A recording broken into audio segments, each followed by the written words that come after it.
Mais de 60% da população paraguaia morreu numa guerra que durou 6 anos.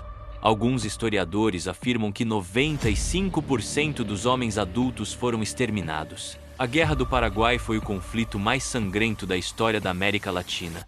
Uma guerra que começou com um país pequeno desafiando 3 gigantes e terminou com uma das maiores tragédias humanitárias do continente. A história começa em 1864, quando o Brasil era o Império do Brasil, governado por Dom Pedro II.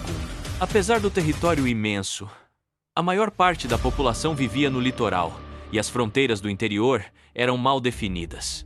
O exército brasileiro era fraco, com apenas 18 mil homens, mas a marinha era poderosa. Do outro lado estava o Paraguai, uma república comandada pelo ditador Francisco Solano Lopes. Solano Lopes havia viajado pela Europa, onde aprendeu táticas militares modernas e conheceu sua companheira, Elisa Lynch.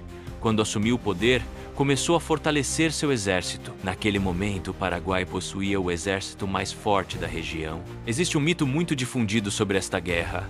Alguns afirmam que o Paraguai era industrializado e que o Império Britânico teria manipulado o Brasil e a Argentina para destruir essa suposta ameaça econômica. Porém, a maioria dos historiadores sérios desmente essa versão. O Paraguai era um país agrário, sem industrialização significativa. O grande problema do Paraguai era sua posição geográfica.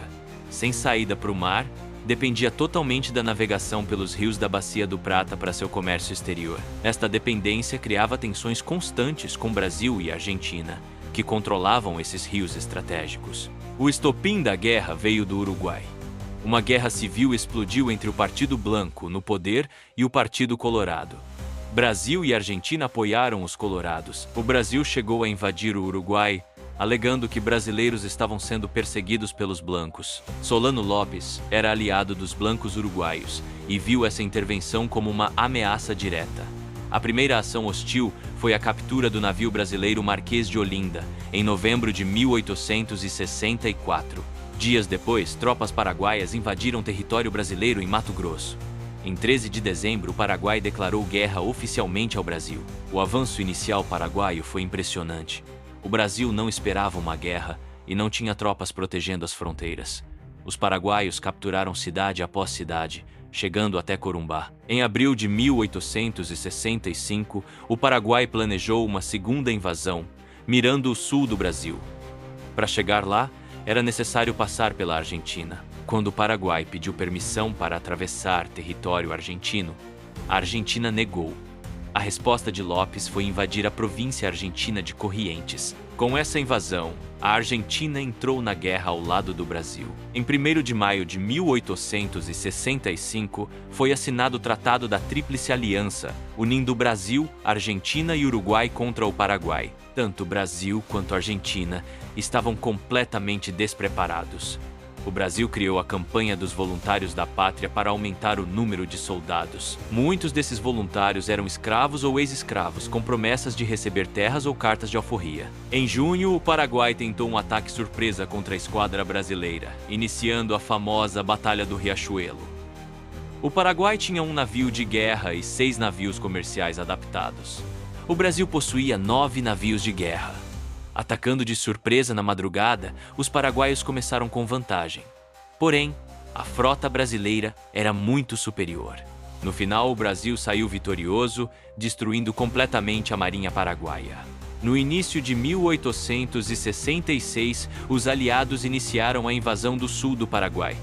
Os paraguaios tentaram um contra-ataque em Tuiuti, iniciando a maior e mais sangrenta batalha de toda a guerra. Mais de 30 mil soldados aliados lutaram contra 23 mil paraguaios.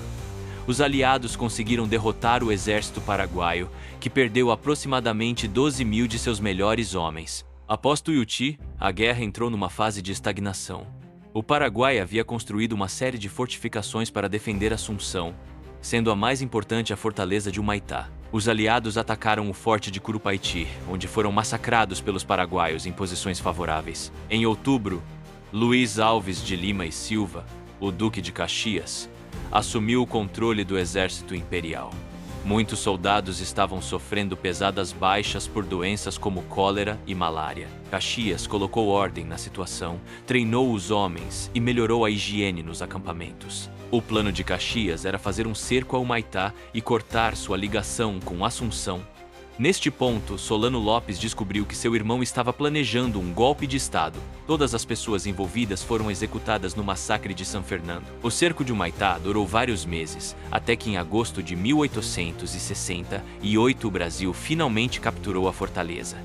Caxias decidiu capturar outras fortificações antes de ir para Assunção. Aconteceram então as famosas Batalhas de Dezembro, Itororó, Havaí e Lomas Valentinas, onde o que restou do exército paraguaio foi completamente destruído. Em 1º de janeiro de 1869, o Brasil chegou a Assunção. Solano Lopes fugiu para o norte e recusou a rendição.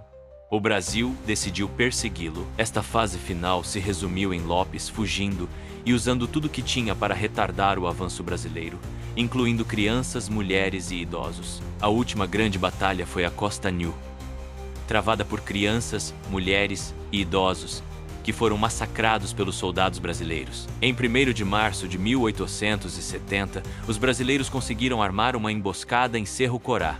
Lopes foi ferido na fuga, e quando tentou atacar um general brasileiro, foi morto por um soldado, dando fim à guerra. No Tratado de Paz, o Paraguai perdeu as disputas territoriais com Brasil e Argentina.